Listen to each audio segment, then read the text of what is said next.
Hello friends, welcome back to my channel.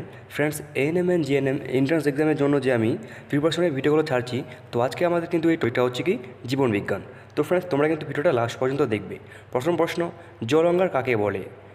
Option A প্রোটিনকে, option B ফ্যাটকে, option C কার্বোহাইড্রেটকে, না option D জলকে।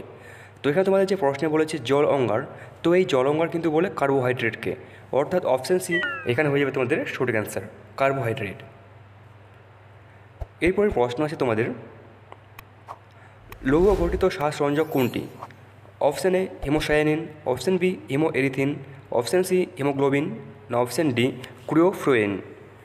তো এই চারটা অপশনের মধ্যে তোমাদের যেটা অপশন হবে, মানে লৌহ গঠিত শ্বাসরঞ্জক কোনটা, তো সেটা কিন্তু তোমরা আমাকে অবশ্যই কমেন্ট বক্সে কমেন্ট করে জানাবে।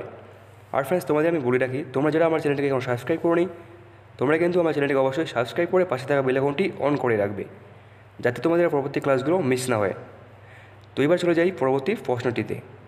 এরপরে প্রশ্ন আছে, জিওল মাছের অতিরিক্ত শ্বাসযন্ত্র অক্সিজেন কোথা থেকে গ্রহণ করে? জল থেকে, বায়ু থেকে, মাটি থেকে, না অক্সিজেনযুক্ত যৌগ থেকে? দুটো অপশনের মধ্যে যে জিওল মাছ অতিরিক্ত শ্বাসযন্ত্র অক্সিজেন, তো সেটা কিন্তু গ্রহণ করে কোথা থেকে? বায়ু থেকে। অপশন বি যেটা আছে বায়ু থেকে, তো সেটা কিন্তু হয়ে যাবে এই প্রশ্নের সঠিক উত্তর। অর্থাৎ জিওল মাছের অতিরিক্ত শ্বাসযন্ত্র অক্সিজেন বায়ু থেকে গ্রহণ করে। এর পরবর্তী প্রশ্ন আছে তোমাদের, প্রোটিন জাতীয় খাদ্যের পরিপাক কোথায় শুরু হয়? জায়গাগুলো আছে মুখবিবরে, পাকস্থলিতে, ডিউডিনামে, না ইলিয়ামে। তো এই চারটা অপশনের মধ্যে তোমাদের প্রোটিন জাতীয় খাদ্যের পরিপাক যেখান থেকে শুরু হয়, তো সেটা কিন্তু হয়ে যাবে পাকস্থলিতে। অপশন বি এখানে হয়ে যাবে সঠিক উত্তর। ফ্রেন্ডস, তোমাদের আমি এখানে আরেকটা বিষয় বলে রাখি, তোমাদের যেখানে পাচিত খাদ্য শোষিত হয় এই পাকস্থলী কিন্তু থেকে। প্রোটিন জাতীয় খাদ্যের পরিপাক কোথা থেকে শুরু হয়? পাকস্থলী থেকে। আরেকটা কী বললাম, পাচিত খাদ্য শোষিত হয় কোথা থেকে? এই পাকস্থলী থেকেই। আরেকটা ফ্রেন্ডস, এখানে তোমাদের গুরুত্বপূর্ণ বিষয়, তোমরা যারা এই নার্সিং এন্ট্রান্স এক্সামটা ক্র্যাক করে চান্স পাবে, তো তোমরা কিন্তু তোমাদের একটা ফার্স্ট ইয়ারের সাবজেক্ট থাকবে অ্যানাটমি অ্যান্ড ফিজিওলজি। তো এই অ্যানাটমি অ্যান্ড ফিজিওলজিতে তোমাদের একটা ইউনিট থাকবে কি ডাইজেস্টিক সিস্টেম।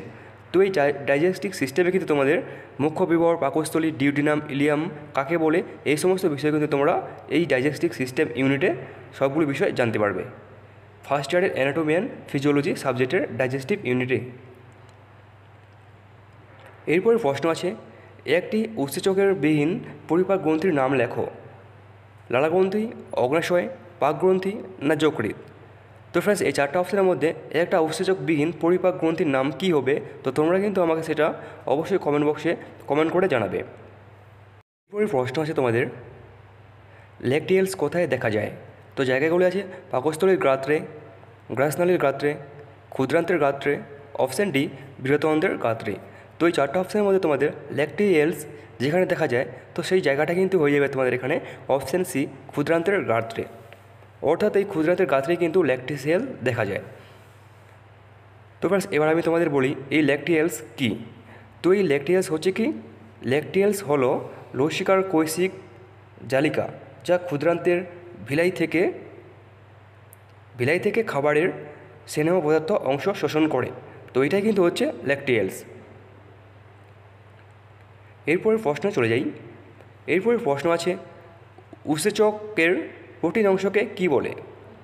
অপশান আছে হলো এনজাইম, কোএনজাইম, কোফ্যাক্টর, না এপো এনজাইম। তো এই চারটা অপশানের মধ্যে উৎসেচকের প্রোটিনকে কিন্তু বলে কি এপো এনজাইম। অর্থাৎ এখানে তোমাদের অপশান ডি হয়ে যাবে সঠিক উত্তর, এপো এনজাইম।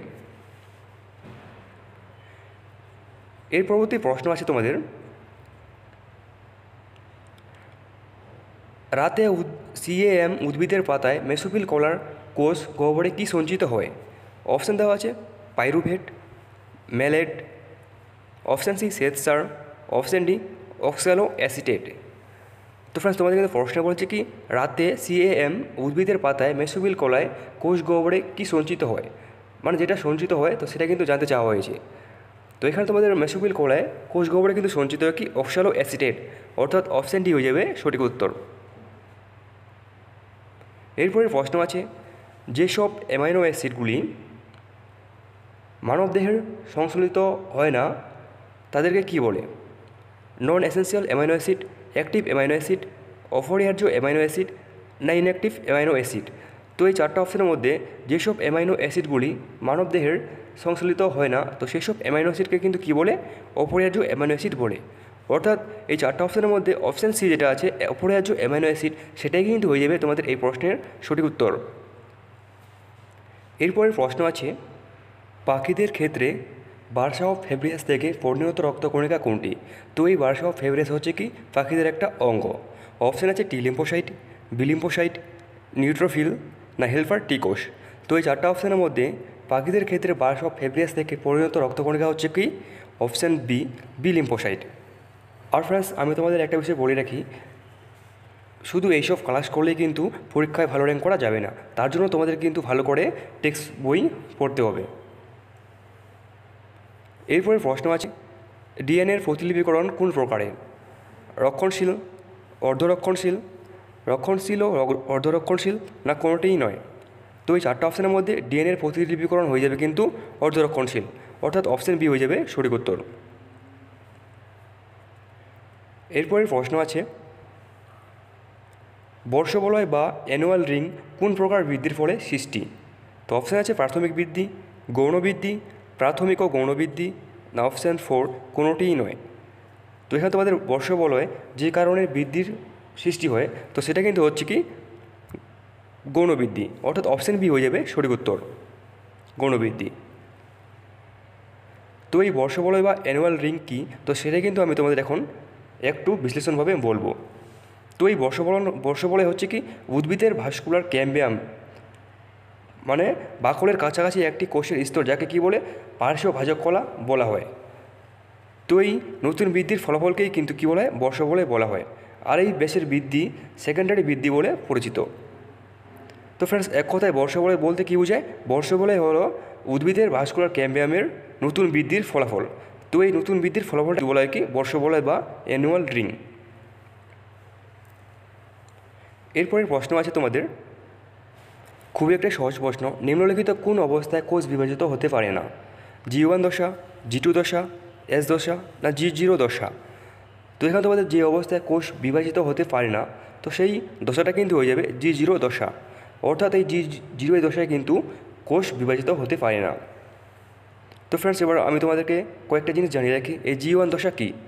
তো এই দশায় কিন্তু বিভিন্ন প্রকার আরএনএ, যেমন কি rRNA, tRNA, mRNA এবং রাইবোজোম এবং প্রোটিনের কী হয় দ্রুত সংশ্লেষ ঘটে এবং কোষের আয়তন বৃদ্ধি পায়। তো এটাই কিন্তু হচ্ছে G1 দশা। আর S দশা হচ্ছে কি এই দশায় হিস্টোন প্রোটিন সংশ্লেষ এবং ডিএনএ সংশ্লেষ অর্থাৎ প্রতিলিপি গঠন হয়, ফলে একটি ক্রোমাটিড দুটো ক্রোমাটিডে পরিণত হয়। তো এটাই কিন্তু হচ্ছে S দশা। আর ফ্রেন্ডস, আমি ডিএনএর প্রতিলিপিকরণটা কী বললাম? অর্ধরক্ষণশীল। ডিএনএর প্রতিলিপিকরণ হচ্ছে কি অর্ধরক্ষণশীল, তোমরা কিন্তু এটা মনে রাখে। এরপর তোমাদের লাস্ট যেটা অপশান ছিল G2 দশা। তো এই G2 দশাটা হচ্ছে কি এই দশায় প্রোটিন সংশ্লেষ, আরএনএ সংশ্লেষ, প্রাণীকোষে সেন্ট্রোজোমের পিন্ডিল তৈরি সরঞ্জাম মাইক্রোকন্ড্রিয়ার প্রভৃতি গঠিত হয়, ফলে কোষের আয়তনও বৃদ্ধি ঘটে। তো এটাই হচ্ছে কি G2 দশা। তো ফ্রেন্ডস, G1 দশা, G2 দশা আর S দশা আর G0 দশা, তো এগুলো কিন্তু তোমরা মনে রাখবে। তো ফ্রেন্ডস, এই ছিল আজকের ভিডিওর কোশ্চেন্স। তোমরা কিন্তু তোমাদের বন্ধুদের মাঝে ভিডিওটা শেয়ার করবে আর চ্যানেলটিকে অবশ্যই সাবস্ক্রাইব করে পাশে দেখা বেল আইকনটি অন করে রাখবে।